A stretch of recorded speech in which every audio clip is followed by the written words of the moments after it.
28वां अध्याय। शिव जी का संकट मोचन। राजा परीक्षित ने पूछा, भगवान भगवान शंकर ने समस्त भोगों का परित्याग कर रखा है, परंतु देखा यह जाता है कि जो देवता, असुर अथवा मनुष्य उनकी उपासना करते हैं वे प्रायः धनी और भोग संपन्न हो जाते हैं, और भगवान विष्णु लक्ष्मीपति हैं, परंतु उनकी उपासना करने वाले प्रायः धनी और भोग संपन्न नहीं होते। दोनों प्रभु त्याग और भोग की दृष्टि से एक दूसरे से विरुद्ध स्वभाव वाले हैं, परंतु उनके उपासकों को उनके स्वरूप के विपरीत फल मिलता है। मुझे इस विषय में बड़ा संदेह है कि त्यागी की उपासना से भोग और लक्ष्मीपति की उपासना से त्याग कैसे मिलता है। मैं आपसे यह जानना चाहता हूँ। श्री सुखदेव जी कहते हैं, परीक्षित, शिव जी सदा अपने शक्ति से युक्त रहते हैं। वे सतत्व आदि गुणों से युक्त। अहंकार के 3 भेद हैं, वैकारिक, तेजस और तामस। त्रिविध अहंकार से 16 विकार हुए, 10 इंद्रियां, 5 महाभूत और 1 मन। अतः इन सबके अधिष्ठात्री देवताओं में से किसी एक की उपासना करने पर समस्त ऐश्वर्यों की प्राप्ति हो जाती है। परंतु परीक्षित, भगवान श्री हरि तो प्रकृति से परे स्वयं पुरुषोत्तम एवं प्राकृत गुण रहित हैं। वे सर्वज्ञ तथा सबके अंतःकरणों के साक्षी हैं। जो उनका भजन करता है वह स्वयं भी गुणातीत हो जाता है। परीक्षित, जब तुम्हारे दादा धर्मराज युधिष्ठिर अश्वमेध यज्ञ कर चुके, तब भगवान से विविध प्रकार के धर्मों का वर्णन सुनते समय उन्होंने भी यही प्रश्न किया था। परीक्षित, भगवान श्री कृष्ण सर्वशक्तिमान परमेश्वर हैं। मनुष्यों के कल्याण के लिए ही उन्होंने यदुवंश में अवतार धारण किया था।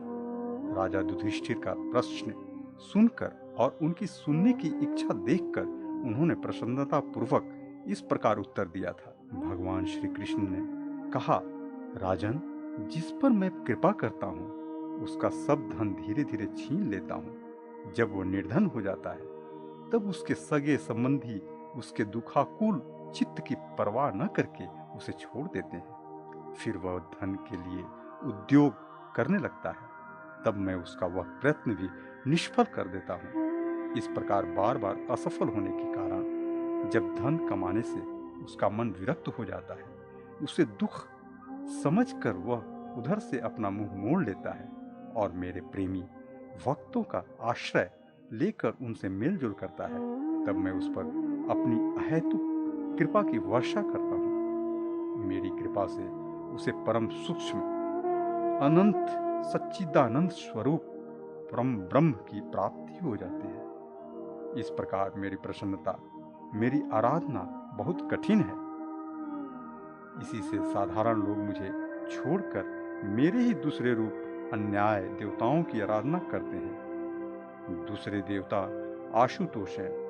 वे झटपट पिघल पड़ते हैं और अपने भक्तों को साम्राज्य, लक्ष्मी दे देते हैं। उसे पाकर वे उच्छृंखलित, प्रमादी और उन्मत्त हो उठते हैं और अपने वरदाता देवताओं को भी भूल जाते हैं तथा उनका तिरस्कार कर बैठते हैं। श्री सुखदेव जी कहते हैं, परीक्षित, ब्रह्मा, विष्णु और महादेव ये तीनों शाप और वरदान देने में समर्थ हैं, परंतु इनमें महादेव और ब्रह्मा शीघ्र ही प्रसन्न या रुष्ट होकर वरदान अथवा शाप दे देते हैं, परंतु विष्णु भगवान वैसे नहीं हैं। इस विषय में महात्मा लोग एक प्राचीन इतिहास कहा करते हैं। भगवान शंकर एक बार वृकासुर को वर देकर संकट में पड़ गए थे।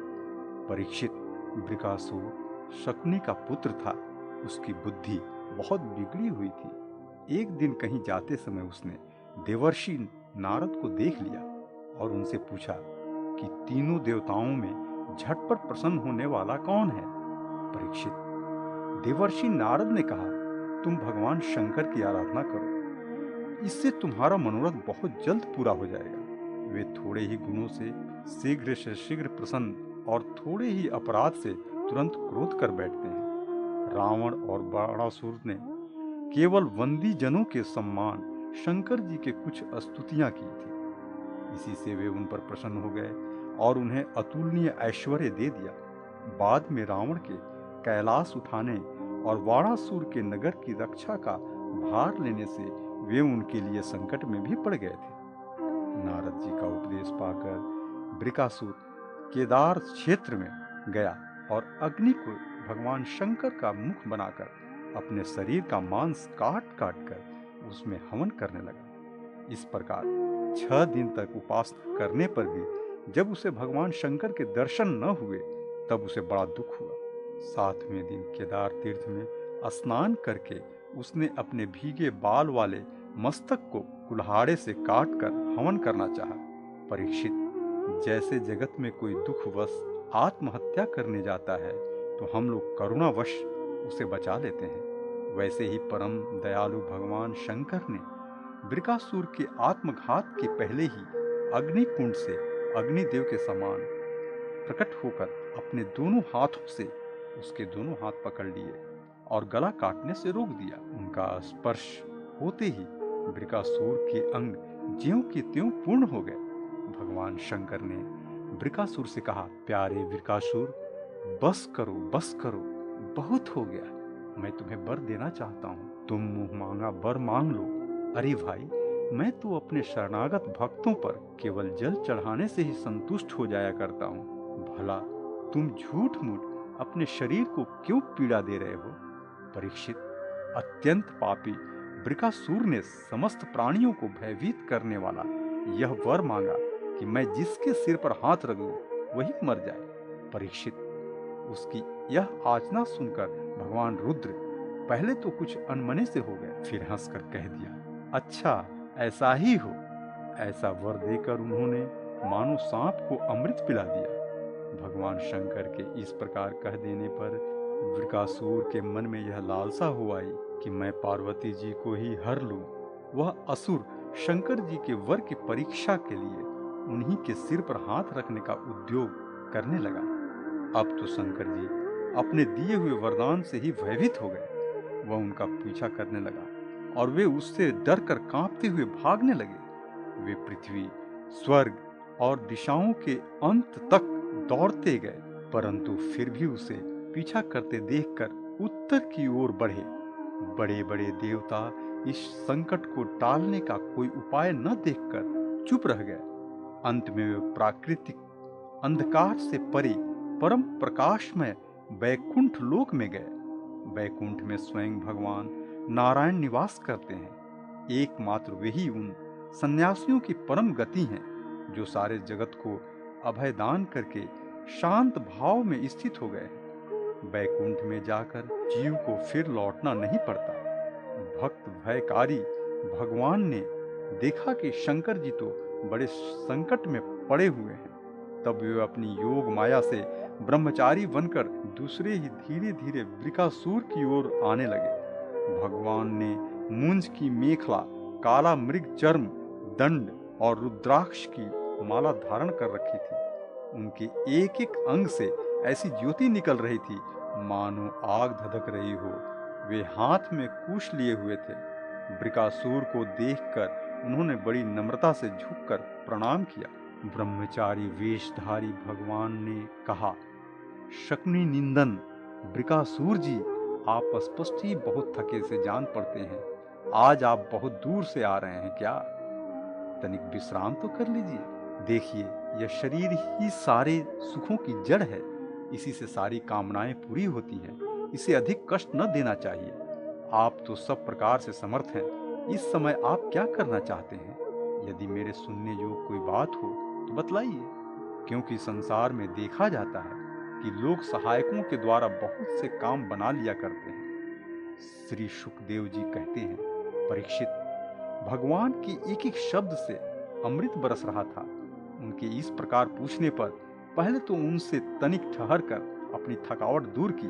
उसके बाद क्रमशः अपनी तपस्या, वरदान प्राप्ति तथा भगवान शंकर के पीछे दौड़ने की बात शुरू से कह सुनाई। श्री भगवान ने कहा, अच्छा ऐसी बात है, तब तो भाई हम उसकी बात पर विश्वास नहीं करते। आप नहीं जानते हैं क्या? वह तो दक्ष प्रजापति के शाप से पिशाच भाव को प्राप्त हो गया है। आजकल वही प्रेतों और पिशाचों का सम्राट है। दानवराज, आप इतने बड़े होकर ऐसी छोटी छोटी बातों पर विश्वास कर लेते हैं। आप यदि अब भी उसे जगत गुरु मानते हो और उसकी बात पर विश्वास करते हो तो झटपट अपने सिर पर हाथ रखकर परीक्षा कर लीजिए। दानव शिरोमणे, यदि किसी प्रकार शंकर की बात असत्य निकले तो उस असत्यवादी को मार डालिए, जिससे फिर कभी वह झूठ न बोल सके। परीक्षित, भगवान ने ऐसी मोहित करने वाली अद्भुत और मीठी बात कही कि उसकी विवेक बुद्धि जाती रही। उसे दुर्बुद्धि ने भूलकर अपने ही सिर पर हाथ रख दिया। बस उसी क्षण उसका सिर फट गया और वह वहीं धरती पर गिर पड़ा, मानो उस पर बिजली गिर पड़ी हो। उस समय आकाश में देवता लोग जय जय, नमो नमः, साधु साधु के नारे लगाने लगे। पापी विकासुर की मृत्यु से देवता, ऋषि, पितर और गंधर्व अत्यंत प्रसन्न होकर पुष्पों की वर्षा करने लगे और भगवान शंकर उस विकट संकट से मुक्त हो गए। अब भगवान पुरुषोत्तम ने भययुक्त शंकर जी से कहा कि देवाधिदेव, बड़े हर्ष की बात है कि इस दुष्ट को इसके पापों ने ही नष्ट कर दिया। परमेश्वर, भला ऐसा कौन प्राणी है जो महापुरुषों का अपराध करके कुशल से रह सके? फिर स्वयं जगत गुरु विश्वेश्वर आपका अपराध कर कोई सकुशल रह ही कैसे सकता है? भगवान अनंत शक्तियों के समुद्र हैं। उनकी एक एक शक्ति मन और वाणी की सीमा के परे है। वे प्रकृति से अतीत एवं परमात्मा हैं। उनकी शंकर जी को संकट से छुड़ाने की यह लीला जो कोई कहता या सुनता है, वह संसार के बंधनों और शत्रुओं के भय से मुक्त हो जाता है।